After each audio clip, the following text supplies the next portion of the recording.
and we're recording, and we're opening the script, and we're moving the whiskey so we don't knock it over.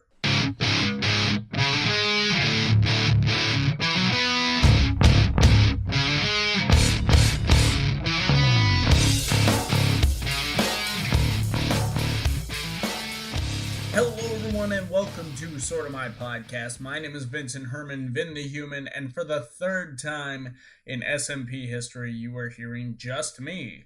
And so I think it's time to talk about that and talk about why that is happening. See, for those of you who are new to this show, you may not be aware that this started as a way for me and my friends, Bob Collins, Boba Fett, James Odle, Alpha Spectre, to get together, and eventually Dr. T. Neal, Travis Neal Herman, my brother, to get together and talk about comics and nerd news and movies and stuff like that. And slowly, as things went on over these last few years, people have burned off due to work or family, and it is essentially boiled down to me right now.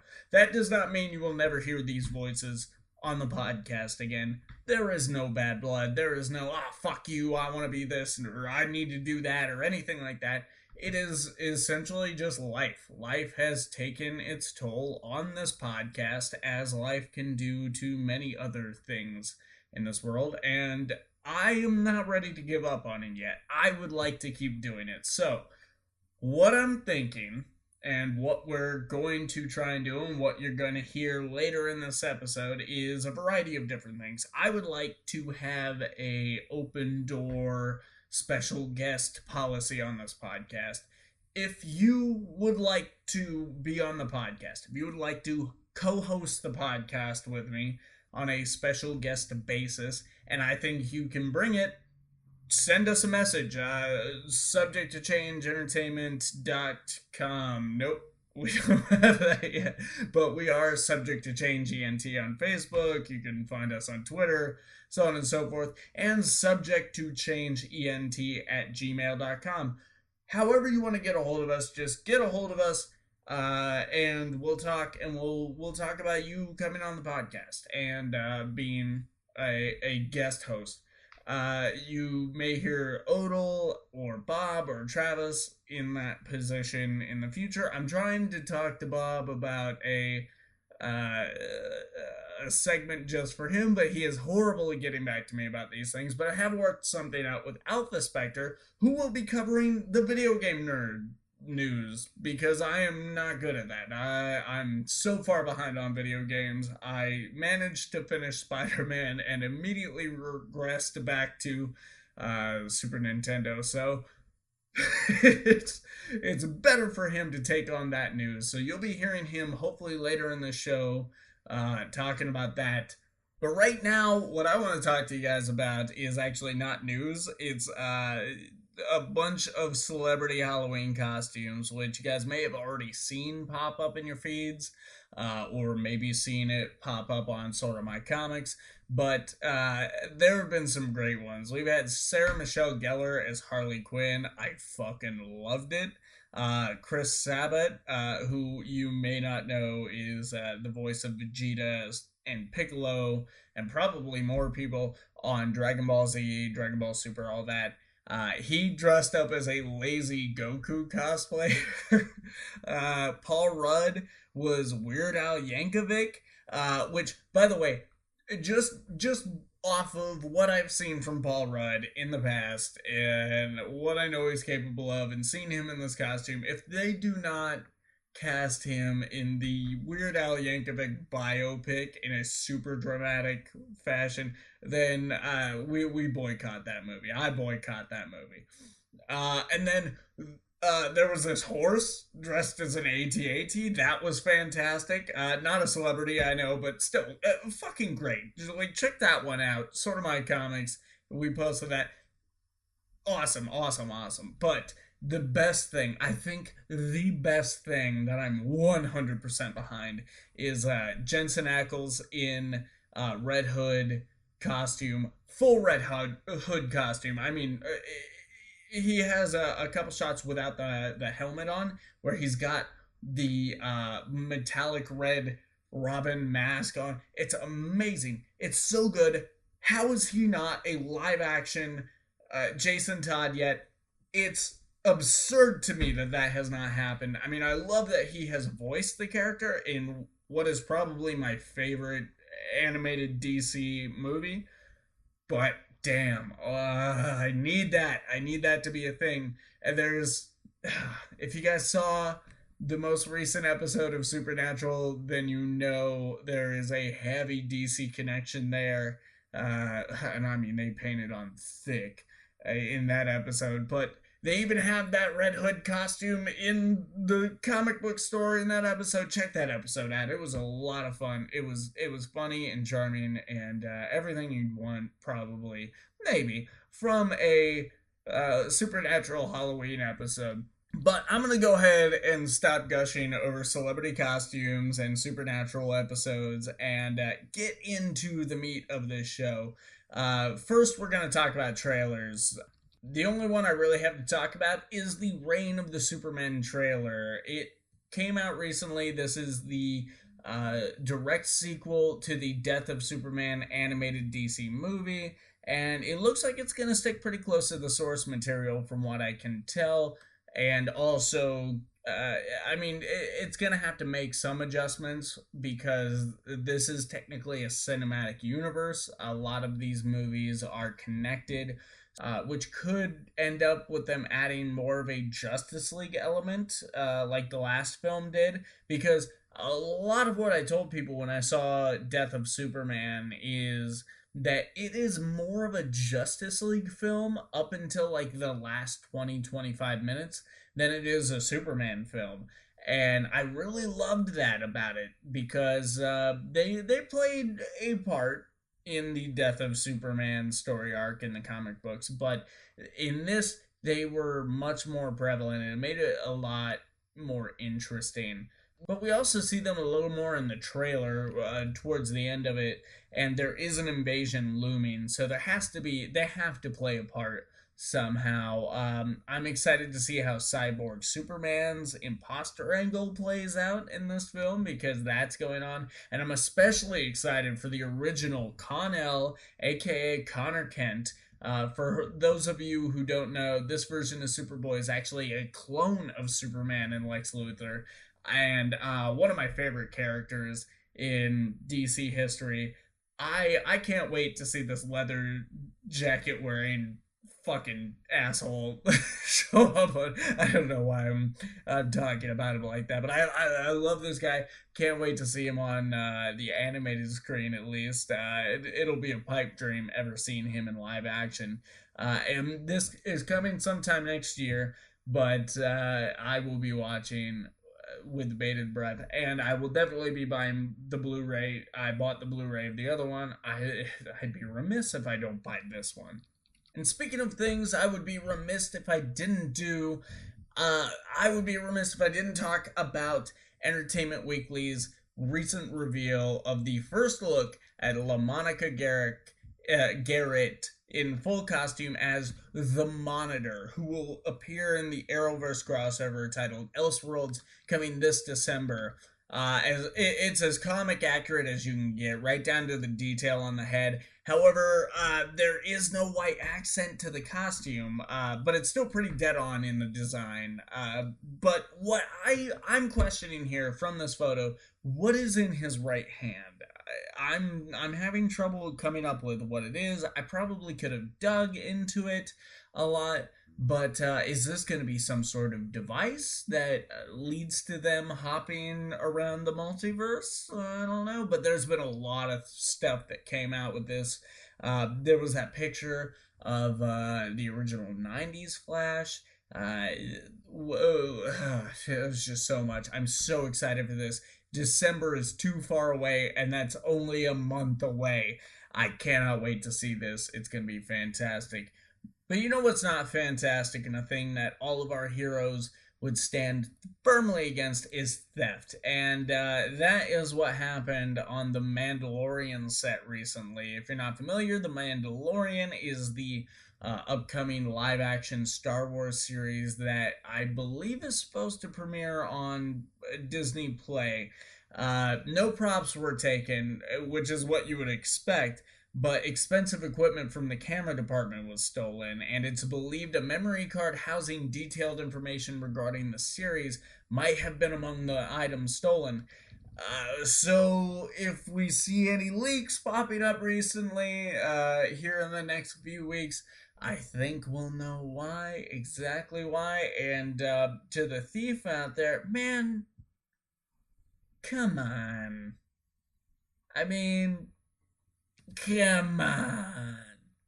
If it's for leaking Star Wars stuff or to sell Star Wars news, I mean, dude, be a fucking fan, first off. Like, for real. Like, God, why do we have to know everything about a movie or a TV series before it comes out? Why do we have to know about every little casting news? And I say this as a guy with a show purely based off of this news that survives on the little nuggets of news that come out. But still, there used to be this romance to the whole thing, this mystery to the event. And I guess in a way, all of this news coming out and us being so included helps us voice our opinion on what we like and what we don't like, and in some cases, rarely helps ease the flow of things into what we enjoy more. Whereas when everything was behind closed doors and we barely knew a damn thing that was happening, we got movies like Batman and Robin. But still, like, God, it just, fuck, when things like this are happening, it grinds my gears. But, what does not grind my gears, something that greases the wheels and keeps me going and flies right in the face of everything I just said. A Sirius XM journalist, Eric Weber, posted a tweet recently of responses from Marvel Studios' Kevin Feige, that were asked after a special screening of Black Panther. In this tweet, Feige's responses include a confirmation that unfortunately Guardians 3 is on hold, but that is no surprise to us. What is a huge surprise, though, is that Namor could make an MCU appearance, but it's a matter of deciding when or if that could happen. And then the big news coming out of this tweet, coming out of this Q&A type thing, is that the trailer for Avengers 4 will be out before the end of the year. That most likely means this month. But that means less than 2 months. Guys, less than 2 months, an Avengers trailer is going to drop. We don't even know the name of this thing yet, which, good on them for keeping the actual name contained. But we don't even know the name of this thing. We're looking forward to a trailer, which will probably be the reveal of the name and everything. I don't know. Oh my God, it's just so cool. It's just so cool that this is about to come out. I cannot wait to talk to you guys about it. It's going to be awesome. I'm dropping my opinion right now. It's gonna be awesome. I don't like to hand that opinion out either. I don't like to say things are gonna be awesome before I've seen them. I'm usually a very reserved person in, will this be crap or will this be great? I think it's gonna be fantastic. If Infinity War is any indication, I think that both Captain Marvel and Avengers 4, whatever it may be titled, are going to be fantastic. And you can quote me on that, and I will quote me on that. And if they are terrible, then I will shit all over myself later. But right now, what I'd rather talk about is not shitting on something. It is another thing out of the MCU that I am really excited about. What I'm talking about here is what is probably a little known fact, and that's that Marvel Studios actually has plans for the next set of MCU shows to make their home on Disney's streaming service, Disney Play, which is actually coming out in 2019.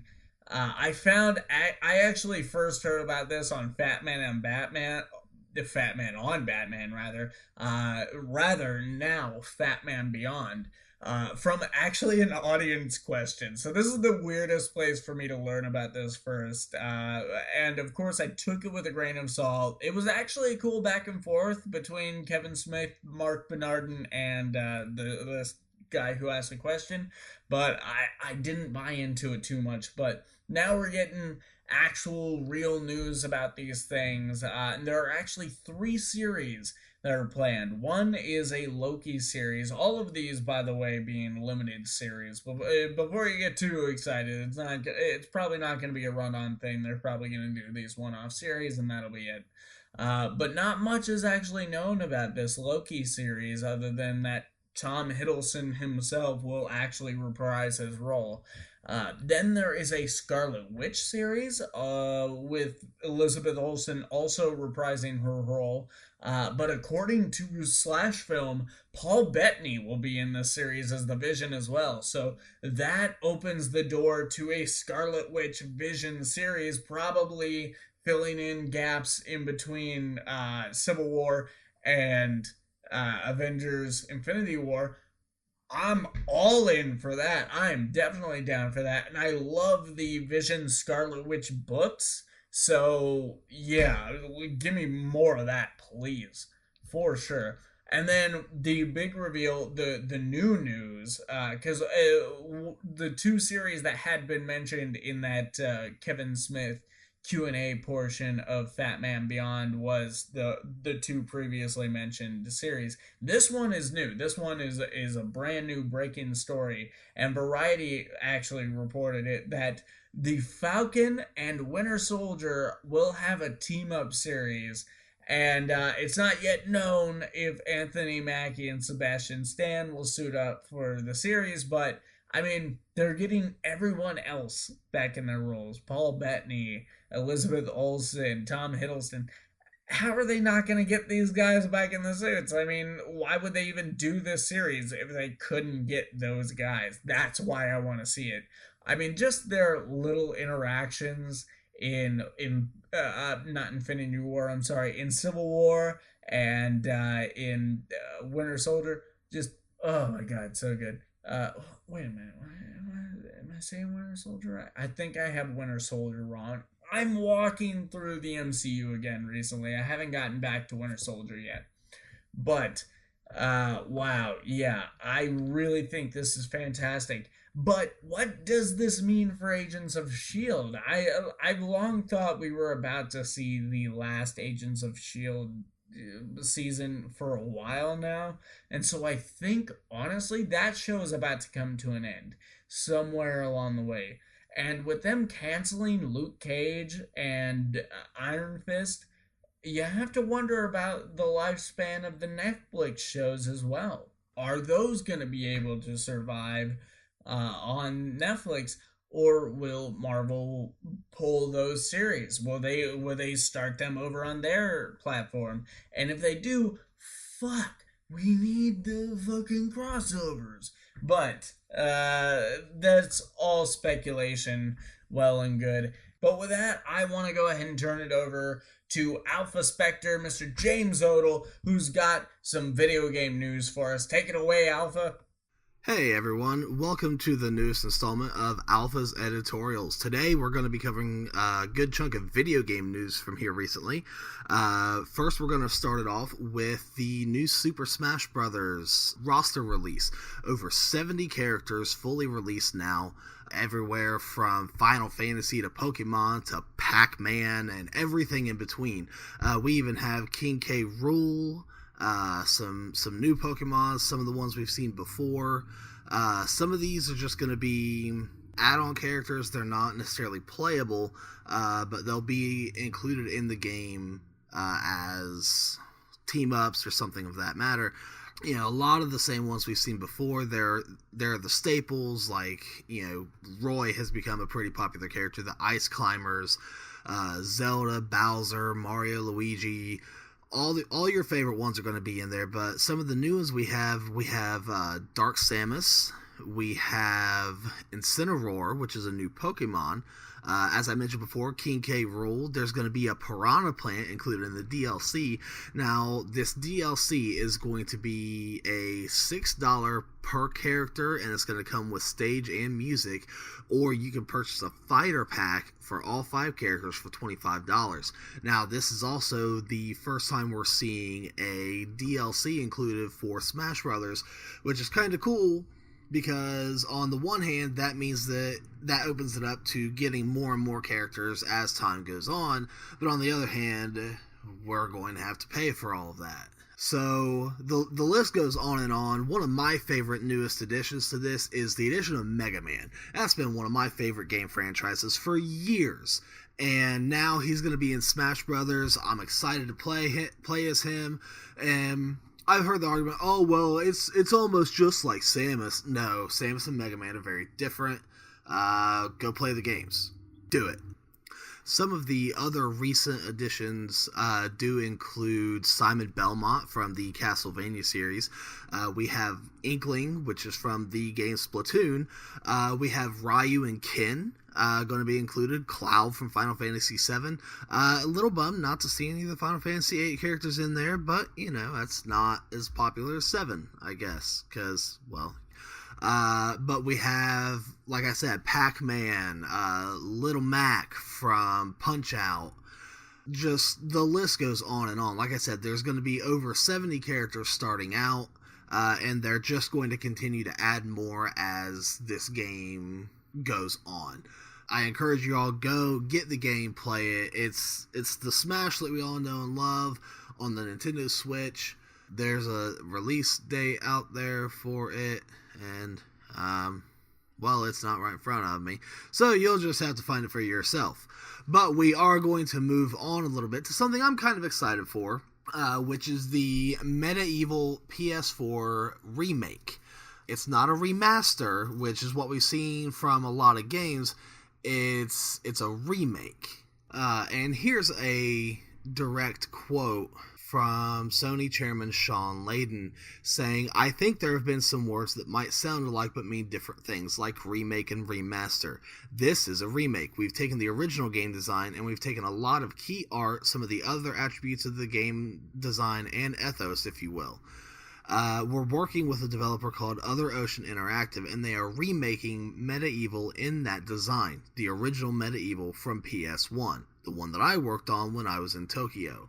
So this is a straight from PS1 on PS4, playable in 4K timing. So if you're a fan of the game, it's coming right back to you.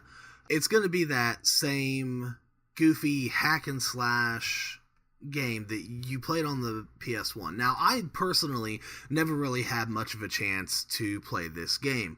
I played the demo for it on one of those PS1 demo discs that you could sometimes get if you bought a gaming magazine, and I played the shit out of that. I thought it was the coolest thing, but I could never get a hold of the actual game. Either my parents wouldn't buy it, I didn't have a friend with it, something like that. So I'm really excited for this. With all of the remasters and remakes that we have coming up, we've had Crash, Shadow of Colossus, now Spyro's coming up. It's a good time for a lot of these games to be resurfacing. Even, Final Fantasy VII is kind of getting that remake, remaster eventually. But that's not what we're talking about. We're talking about MediEvil. So if you're a fan of this, let me know what your favorite experience was from it, and I'll let you know what my favorite experience will be as soon as I get my hands on the actual game when it eventually comes out. Moving on from there, though, one of our bigger stories here is we have the full game list for the Sony PlayStation 1 Classic. Now, if you've seen this list, maybe you're excited. Maybe you're kind of bummed out. Me personally, I don't know if this is something that I'm going to run out and necessarily buy right off the bat, but it does have a really good list of some of the best PlayStation 1 games out there. There are a few that I would have liked to have seen on here, and a few that I could have done without. But here's the list for those of you that haven't heard it. We have Battle Arena Toshinden, Cool Borders 2, Destruction Derby, Final Fantasy VII, Grand Theft Auto, Intelligent Cube, Jumping Flash, Metal Gear Solid, Mr. Driller, Oddworld Abe's Odyssey, Rayman, Resident Evil Director's Cut, Revelations Persona, Ridge Racer Type 4, Super Puzzle Fighter 2 Turbo, Siphon Filter, Tekken 3, Tom Clancy's Rainbow Six, Twisted Metal, and Wild Arms. Now, there are several games on this list that I am very excited for. Grand Theft Auto, Cool Boards, Final Fantasy VII, Metal Gear Solid, Oddworld. Of all the games they could have picked, this is a very underrated game in my opinion. The storytelling, the gameplay, it was all very unique for that time. And I'm looking forward to this one. But Rayman, Resident Evil, Tekken 3. Now, that was my shit. Like, that was one of my favorite PlayStation games back in the day. I'd play around with all the different characters. Of course, being a kid, the guy with the cheetah head, that was one of my favorites. King, if you aren't familiar with who I'm talking about, look him up. He's awesome. But it was a great time. My dad was in a band, and one of his bandmates, they had kids, they had a PlayStation 1. They actually had the full version of Tekken 3. And we would just sit there their entire practice playing Tekken 3. And it was fantastic. Rainbow Six is an acclaimed game. Twisted Metal, this has so many good titles on it. But as I said, there are some that were left out, and I feel like it's understandably so because they're more personal favorites than they are anything else. But the big one for me is Legend of Dragoon. If you're unfamiliar with that game, it's another game made by Square, now known as Square Enix, makers of Final Fantasy and all that, JRPG. If you're familiar with any of Square Enix stuff, it's a game like that. It was a 4-disc game, had a great storyline, great combat, everything. It's something that I would love to see remastered. If you've ever played the game, let me know down in the comments. Let me know what your favorite battle, what your favorite Dragoon was. A little bummed that didn't make it on here. But that's really my only complaint about it. It does, however, have a price point of $100, which is a little bit more than we're used to seeing from Nintendo, at the NES Classic being $60 and the SNES Classic being $80. Although it does make sense to see a Sony product a little higher in price, as they somewhat tend to be upon first release. But I don't think this is a bad selling point. It comes preloaded with the games, 2 wired controllers, an HDMI and a USB cable, but no AC adapter. So what that means is if you have, say, a phone charger block, you can plug that in. You can plug it directly into your TV if it has a USB port. So there are going to be multiple ways to be able to plug this in, so that shouldn't be a worry, although it is a little weird not to see that included in the packaging. One of the other things that I have not seen is how these games are going to run. Are we going to get that super clunky low frame rate setting, or are these games going to run a little smoother because we have some better technology? I personally would be alright seeing those same old graphics that we were used to years ago, just maybe running a little smoother, less buggy, less laggy. Although some of these games like Grand Theft Auto, you had your cheat codes, so we'll have to see if those are still going to be there when it comes out. Are you planning on getting the PS1 Classic, or is this something you're going to skip on? Again, let us know down in the comments below. My next and final topic for today's editorial is the reveal of Henry Cavill as Geralt in the Witcher series on Netflix. Now, if you are familiar with this game series, or you are familiar with the graphic novels, you will know that he has a very particular look. That being said, I think they nailed it pretty well. The only thing in this that's missing is the beard, the facial hair. You know, they took away his facial hair in Justice League. Why couldn't they have him have facial hair here? You know, as we all know, facial hair is a very serious topic in Hollywood. So, you know, we can't fight that. But all in all, it looks really good. If you haven't seen the little clip, he walks up to the screen, kind of looks around a little bit, drinks a potion, and that's about it. But we have the silver hair. He has the very stern look. And I personally, I'm impressed. Being a fan of the series, having played the games, I think that this has great potential, especially now seeing this and how Henry Cavill is going to look. I think that they made the right pick. Henry Cavill is a great actor, as we've seen in, you know, not just the DC movies, but in the rest of his career as well. We tend to forget that these people have other movies. Now, writing of the show has been completed. The final episode script is done as of October. They did the makeup test. They're finishing up casting of, you know, other characters such as Siri and Triss, if you're familiar with them. But we don't have a release date. I believe they are looking for a 2019 release date, but it may not come until 2020. Now, this is going to be an 8-episode TV drama, so maybe a little different from what we're used to from the games and the novels. But with the names behind it, I think it's going to be really good. If you're a fan of the games or a fan of the novel, I encourage you to check it out when it comes out. One of the things we like to stress here is to make sure you guys watch it. Everything in Hollywood is a numbers game. So if this has potential, say it starts out slow and starts to build and ends on a good note, it has the potential for a second season. We want to make sure it gets that second season, but the only way that's going to happen is if we all tune in, watch the show, and give it the numbers. Well, everyone, thank you for tuning in to this segment of Alpha's Editorials. You can hear the whole spiel from Vinny on where to find this, where to like it, where to listen, and all that good stuff. Who knows? Maybe this will end up as its own weekly segment sometime. I don't know. Vinny, what do you think? Thanks for listening. This has been Alpha Spectre with Alpha's Editorials, and we'll catch you next time. All of those things sound great, and I'll probably never experience any of them. Cheers!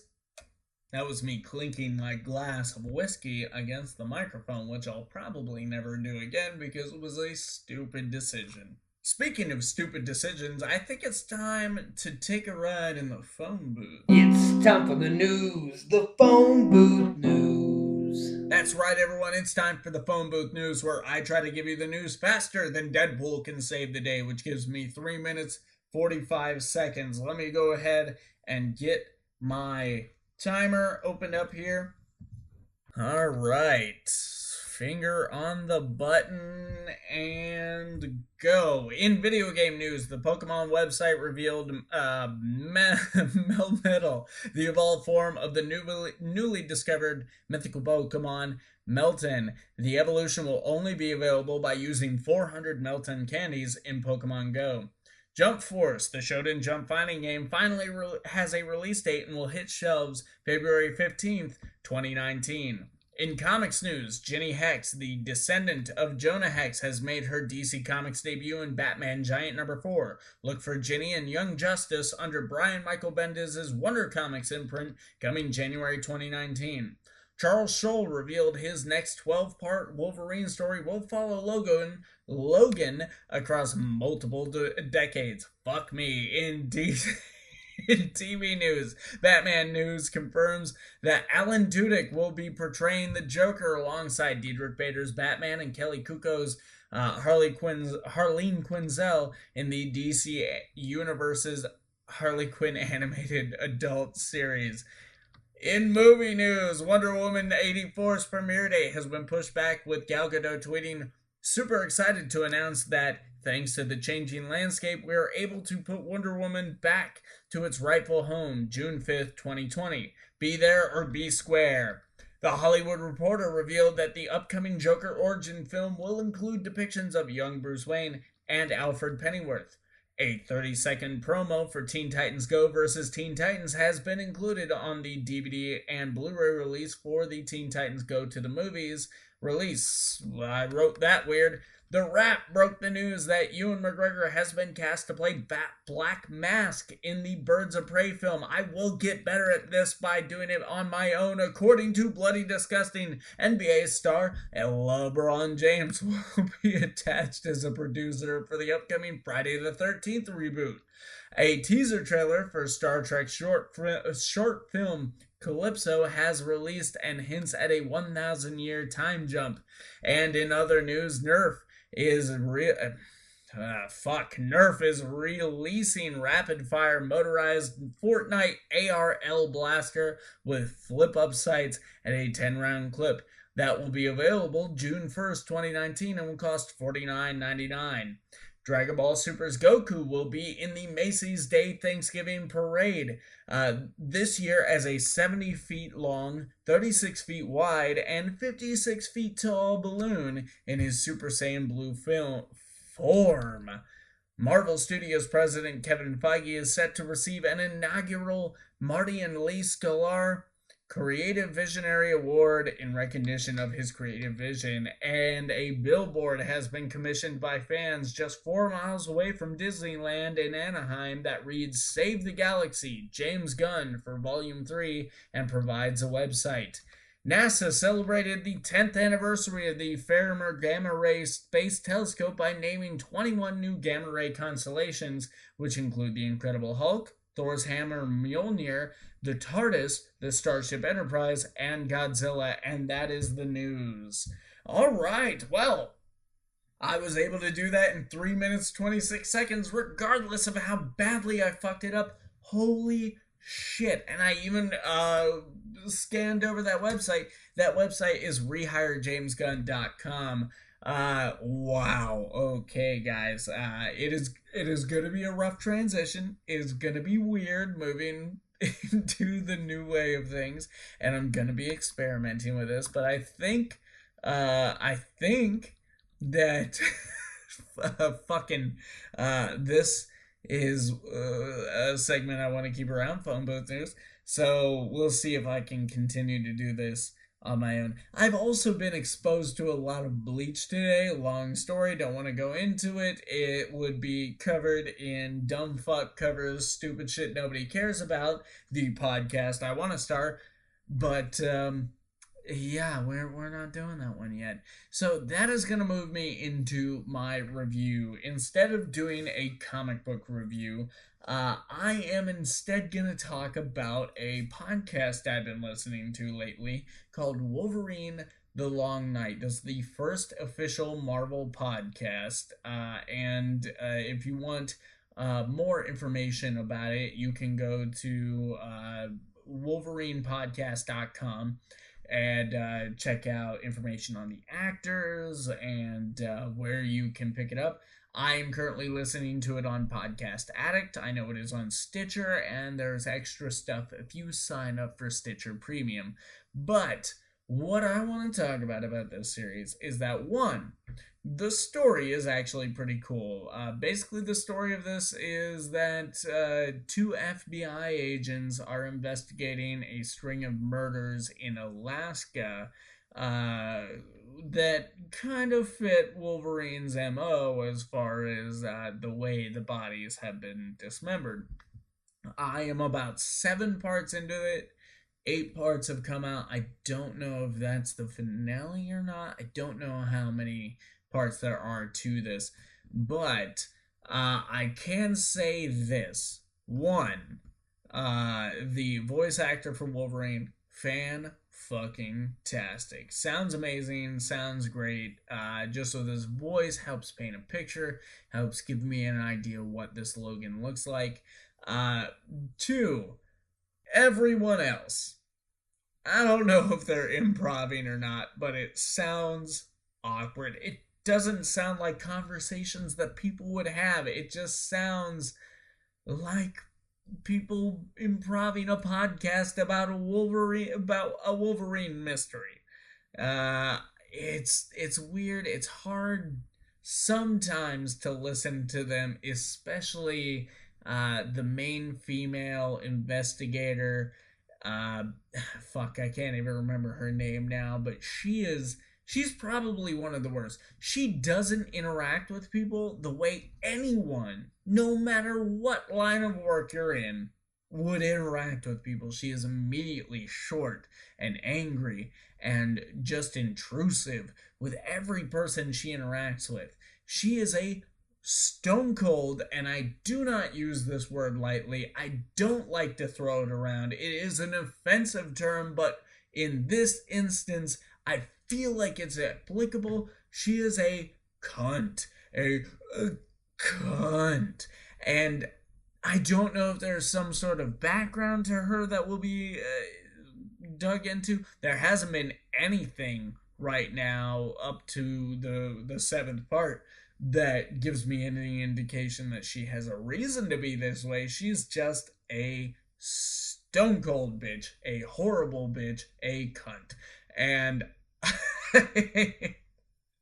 I don't like her. I fucking hate this woman. Everyone else does. Again, it feels like it's an improv podcast, but I know that there's a script for this. The way I've heard it talked about in interviews about this podcast. That being said, it is entertaining. If you're allowed to listen to podcasts during work, if you're cleaning your house, this is a nice distraction. They don't do a terrible job of painting the scenery with the ambient noise going on in the background. It helps put you where you need to be. The only thing that's awkward is really the acting. And for the first official Marvel podcast, who do you really want to be the star of the thing? It's Wolverine, you know? So, I mean, at least he's doing a good job. Me, personally, I'm enjoying it enough to finish it. I will be finishing this podcast. I don't know where it's going to go. Honestly, I don't care. I just kind of want to finish it. I want to find out what's going on. I want to find out who this killer is. There is a cult involved in this whole thing that is heralding that the long night is coming. And I'm interested in finding out what that means. But really, it just... it's the agents. Honestly, if there's anything that ruins this, it's the agents. The agents are who we're supposed to be following. They're the people who are supposed to be helping us put together the pieces. But they're shit agents. They're just shit. Yeah, I don't know. This is kind of a recommend warn type thing. Check it out. If you don't get hooked by 2 episodes, if you're not like, yeah, I could listen to more of this, yeah, give up on it. Nobody's gonna blame you. But that is my review for Wolverine: The Long Night. Guys, this was a shorter episode, and that is what you can expect moving forward. Honestly, with it just being me, there's no back and forth here. If I get more comments from you guys, though, maybe I'll include a segment of a back and forth from there. I'm going to be trying to reach out for interviews more. I'm going to see what I can do with this. Again, I don't want to give up on this podcast. I know that there's potential here. I know that this and maybe the last episode were weaker than they have been.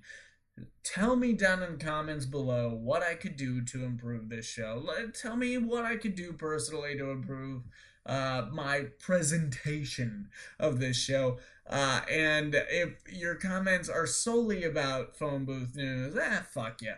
But, guys, like this episode if you liked it. Subscribe if you loved it. You're checking this out somewhere. While here, why not like, comment, and share your thoughts on any of today's stories. Share this episode to let people know that you enjoy it. And hit that bell if you're on YouTube if you want to know when the newest episodes are up. Like our nerd news page, Sort of My Comics on Facebook, and follow Sort of My Podcast on Instagram. Check out Subject to Change Entertainment on Facebook and Twitter, and all of our personal social media is down in the description below. Blah, blah, blah, blah, blah, blah, blah. I drank too many beers while I was cleaning mold off of furniture. My name is Vincent Herman, Vin the Human. Cue that. Oh, God, whatever. Cue the outro music, Jesus.